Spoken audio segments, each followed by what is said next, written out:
Bien, continuaba diciendo de que con respecto a lo que es la teología sistemática, que es el conocimiento de Dios impartido en una forma lógica y ordenada, cuando se habla del estudio de los ángeles, Stanley M. Horton, una de las personas que es expositor, ¿verdad?, acerca de las doctrinas cristocéntricas, hace su presentación de los ángeles a través de tres posturas: la valoración de los ángeles para el cristianismo, las 7 realidades de los ángeles y por supuesto muestra él una clasificación.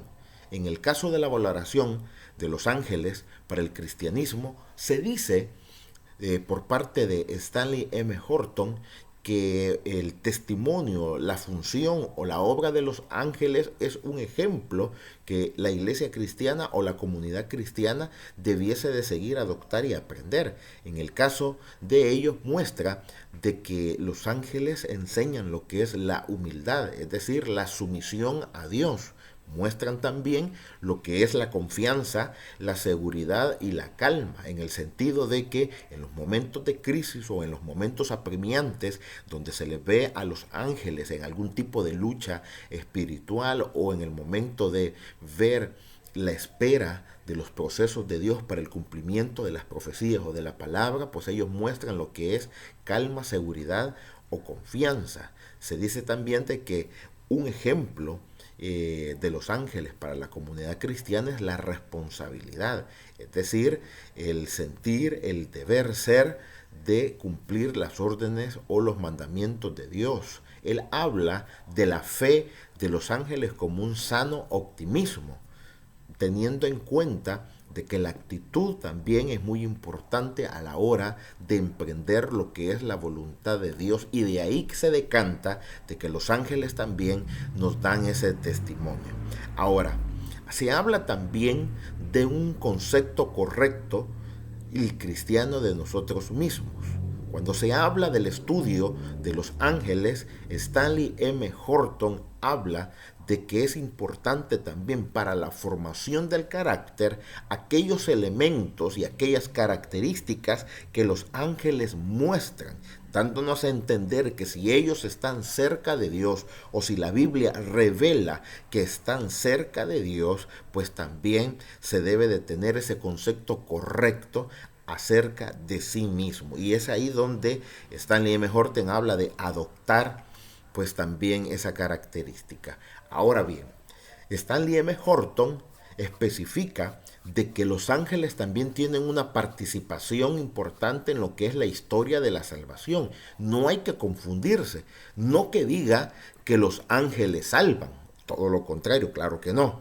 Por supuesto, no podemos sostener esa postura teológica, pero sí se puede ver la participación de ellos en el plan de Dios en cuanto a lo que es la salvación. Ejemplo de ello, por ejemplo, el anunciamiento del advenimiento del Mesías o de nuestro Señor Jesucristo, cuando se le presenta el ángel, por ejemplo, Gabriel, a lo que es María, diciéndole de que estaba pronto a concebir lo que era Emanuel, el Hijo de Dios, o aquel Dios que iba a habitar o a convivir con nosotros. Entonces vemos nosotros que después de el ministerio del Señor Jesucristo, inclusive los ángeles se revelaron en lo que es la iglesia primitiva en el primer siglo, y vemos nosotros la participación de ellos liberando al apóstol Pedro, dando indicaciones en alta mar al apóstol Pablo, y están participando en la historia de la salvación en beneficio del evangelio para el reino de los cielos. Ahora bien, esa es la primera parte que Stanley M. Horton habla acerca de lo que es las valoraciones de los ángeles para lo que es el cristianismo. Luego Stanley M. Horton, y esto es una parte importante, destaca en su libro de teología sistemática algo que los otros libros de teología sistemática no lo hacen. Y él habla de las 7 realidades de los ángeles, es decir, 7 condiciones que se generan en el mundo angelical que no se generan en los otros seres creados. Y lo primero que él habla es que los ángeles son reales, pero no son siempre visibles. Hablando que la condición de los ángeles tiene lo que es la dicotomía, es decir, que ellos pueden ser parte tangible si así Dios se los permite, aunque en realidad en esencia son espíritus, es decir, son intangibles, por lo tanto no perceptibles. Ahora bien, cuando nosotros hablamos también de la segunda realidad de los ángeles, es que los ángeles adoran, pero no han de ser adorados. Esta segunda condición de la que habla Stanley M. Horton identifica a la angelología como seres que no permiten adoración. En más de un pasaje bíblico se ha podido demostrar que inclusive cuando los profetas, los hombres de Dios en algún momento determinado quisieron darle pleitesía, adoración, reverencia a los ángeles no lo permitían. También la tercera condición de Stanley M. Horton es que los ángeles sirven, pero no son servidos. En este caso se reúnen dos condiciones importantes. Al no ser adorados y no permitir la adoración, y al no permitir que sean servidos, vemos nosotros que definitivamente en lo que es la clasificación de los ángeles no se permite lo que es la divinidad de los ángeles a través de la adoración o la reverencia. Y esto hay que entenderlo de dos maneras, ¿verdad? También la Biblia habla para el ser humano, para la comunidad cristiana, que tampoco deben de ser adorados o servidos. De manera que la misma indicación han recibido los ángeles como ha recibido también la comunidad cristiana. No se adoran y no se sirven. Ahora, los ángeles, en la cuarta condición, dice, acompañan a la revelación, pero no la sustituyen ni parcial ni totalmente. Algunas veces existen escritores, personas, ponentes de la palabra de Dios, que cuando presenta el ministerio de los ángeles pareciese ser de que lo hacen con supremacía y pudiesen sustituir la revelación de Dios. Esto lo vimos nosotros en la unidad 1, cuando hablamos nosotros de la diferencia entre las religiones y las sectas. E inclusive, si no mal recuerdo, por ahí pues hubo un grupo que expuso acerca de una de las sectas del mormonismo, donde presenta la idea y el concepto de que un ángel, ¿verdad?, no solamente ha sustituido parcialmente la revelación, sino que la sustituyó totalmente, ¿verdad?, al darle un giro diferente a la historia bíblica. Y por eso Stanley M. Horton habla y recalca que es importante entender que los ángeles sí pueden acompañar la revelación, porque en realidad pues sirven a los propósitos de Dios, pero jamás en ningún momento la van a sustituir ni parcial ni totalmente.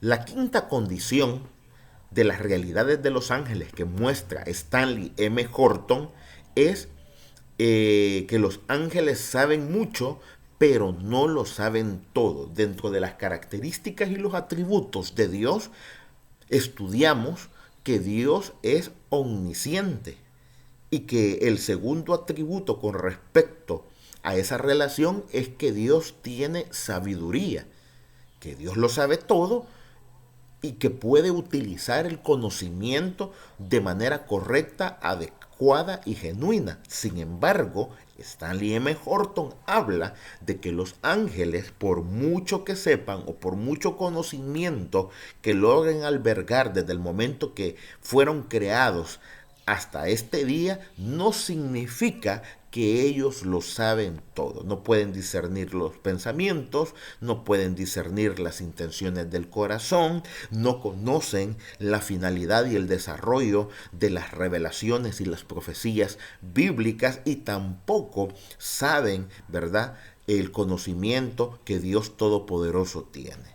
La sexta condición o sexta realidad de los ángeles está radicada en el poder, y dice de que el poder angélico es superior pero no supremo, no son todopoderosos. En otras palabras, no son omnipotentes. Sí es cierto que su condición es mayor a la de los seres humanos, ¿verdad? Pero no igual o mayor a la de Dios. Así de que por mucho poder que muestren en algunas facetas de las Sagradas Escrituras, no son omnipotentes. Y por último, vemos nosotros que la última realidad que habla Stanley M. Horton acerca de los ángeles es que tienen la capacidad de tomar decisiones. En otras palabras, pues también tienen una voluntad propia. Para esto tengo que mencionar en esta mañana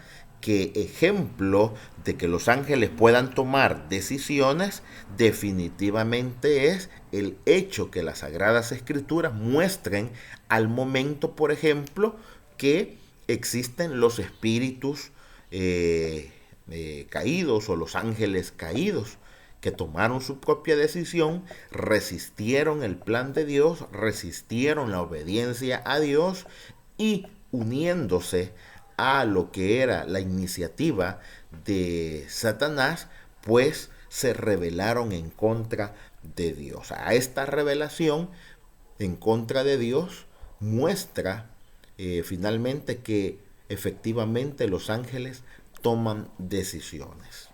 Ahora, esta parte es importante, mis estimados estudiantes.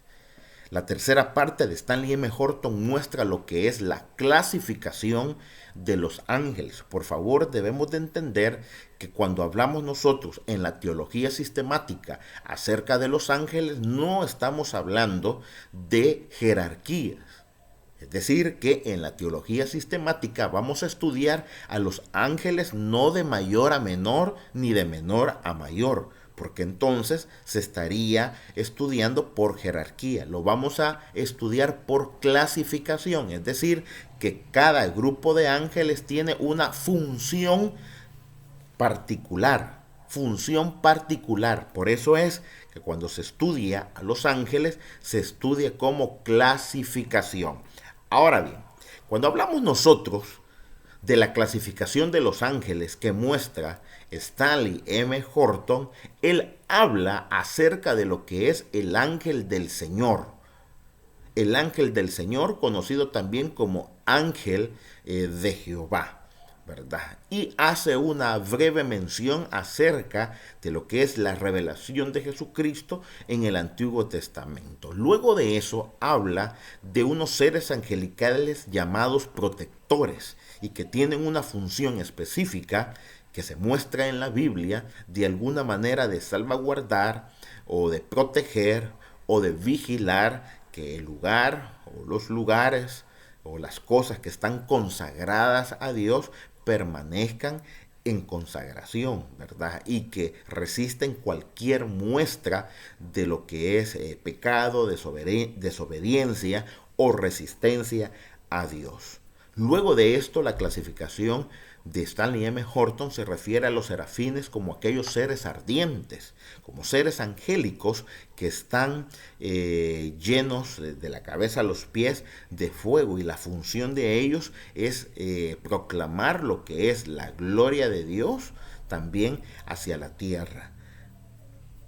La cuarta clasificación que muestra Stanley M. Horton es la clasificación de los arcángeles, es decir, los jefes de ángeles o los guardaángeles, que es así como se le conoce en la etimología al querer estudiar de dónde se deriva la palabra griega. Por último, vemos lo que son los ángeles de Dios, es decir, aquellos ángeles que permanecen en obediencia, que no se unieron a la resistencia o a la revelación en contra de la voluntad de Dios, o a la rebelión, perdón, en la rebelión de la voluntad de Dios. ¿De dónde tomamos esto? De la teología bíblica sistemática de Stanley M. Horton en el capítulo 6, y el capítulo se titula Los espíritus creados, que se encuentra contemplado en las páginas 179 a la página 214 del mismo libro de teología sistemática de la perspectiva pentecostal de Stanley M. Horton.